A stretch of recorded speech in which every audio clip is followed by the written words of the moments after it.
Nós precisamos, então, pensar aí em 3 vertentes. Vocês viram que eu adoro trazer vertentes diferentes, né? Então, nós pensamos aí no cuidado, na necessidade dos alunos e na necessidade dos professores. Mas, quais são essas necessidades? Quem não fez a parte, porque assim, muitas escolas que voltaram com o acolhimento, muitas escolas que já estão recebendo as crianças para o ensino híbrido, já estão trabalhando com essa questão do cuidado. Inclusive, na nossa outra live, nós conversamos muito sobre isso, sobre o cuidado, sobre o trabalho com a inteligência emocional. Primeiro, antes de pensar em diagnóstico, antes de pensar em planejamento, esse olhar para o aluno, esse olhar para a família e para o professor. Então, muitas escolas já estão trabalhando com isso, as que voltaram. Muitas não voltaram. E essas que não voltaram vão precisar fazer. Então, aqui, nessa questão do cuidado, a gente tem aí 2 possibilidades, né? Quem não fez precisa fazer, porque é o ponto de partida para que a gente pense o próximo ano. Quem já fez precisa dar continuidade. Também não adianta a gente ter trabalhado esse ano, porque nós temos crianças ainda, mesmo nessas escolas que já estão trabalhando com o ensino híbrido, nós temos crianças que ainda estão em casa, que os pais optaram em ficar em casa, né? Muitos pais já deixaram muito evidente de que as crianças só retornam para a escola quando realmente sair a vacina. Então, a gente tem essas crianças que estão em casa e que precisam desse olhar diferenciado, porque elas estão emocionalmente sensíveis. A gente tem percebido, assim, muitas crianças que os pais, mesmo com receio, estão trazendo para a escola, porque as crianças estavam emocionalmente abaladas em casa, já não estavam mais dando conta, a situação estava ficando muito desgastante e precisava desse contato com os amigos e com os professores. Então, quem não fez precisa fazer e quem já fez precisa dar continuidade. Esse trabalho com a inteligência emocional, ele tem que ser um trabalho constante, mais do que nunca, né? Necessidade dos alunos, porque nós precisamos pensar nesse momento. Quais são as necessidades dos alunos nesse momento? É a necessidade de um olhar cuidadoso e dentro da questão da aprendizagem, quais são as necessidades? Quais são as habilidades essenciais que nós precisamos dar conta de 2021? E quais são as necessidades dos professores? Com que ferramentas eles vão trabalhar? A escola já implementou o ensino híbrido? Não implementou? Vai implementar? Mas para implementar, quais são as necessidades dos professores? Não é apenas uma necessidade de equipamento, é uma necessidade de formação.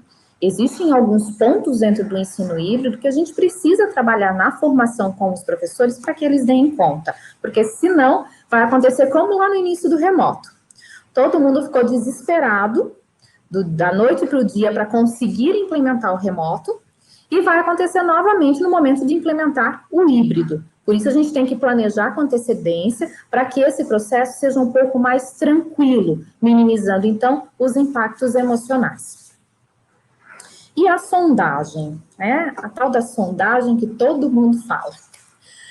Nós precisamos fazer essa sondagem com as crianças.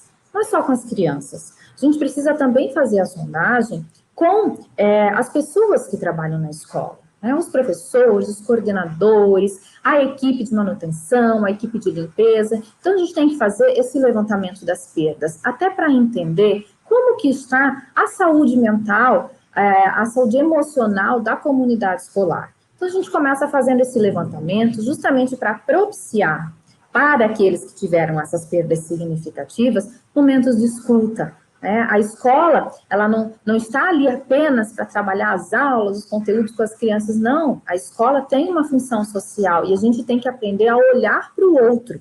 Então, esse é o primeiro ponto. Levantamento da participação no ensino remoto.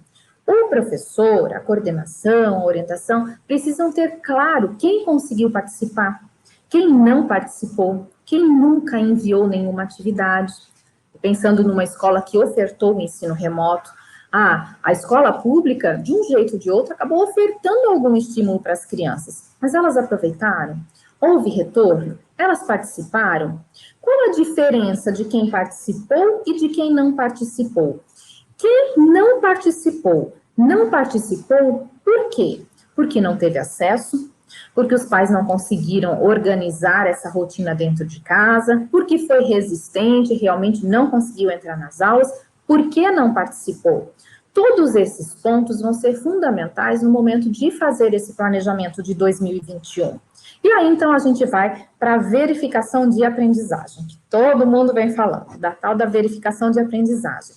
Vamos fazer verificação de aprendizagem, vamos fazer avaliações diagnósticas para realmente verificar onde estão as lacunas de aprendizagem que precisam ser trabalhadas. Mas não adianta sair falando que a gente vai fazer esse diagnóstico. Nós já precisamos planejar como nós vamos fazer e o que nós vamos fazer com o resultado desse diagnóstico.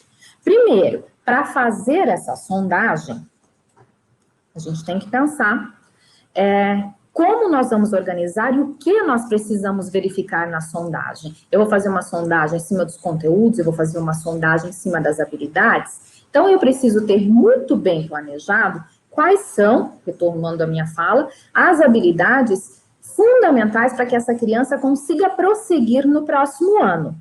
Eu preciso verificar se ele desenvolveu essas habilidades na sondagem, porque se não desenvolveram essas habilidades, é justamente em cima dessas lacunas que eu vou precisar pensar os meus projetos e os meus planejamentos, justamente para pensar como trabalhar essas perdas e superá-las durante o ano de 2021 ou 2022, caso avance, né?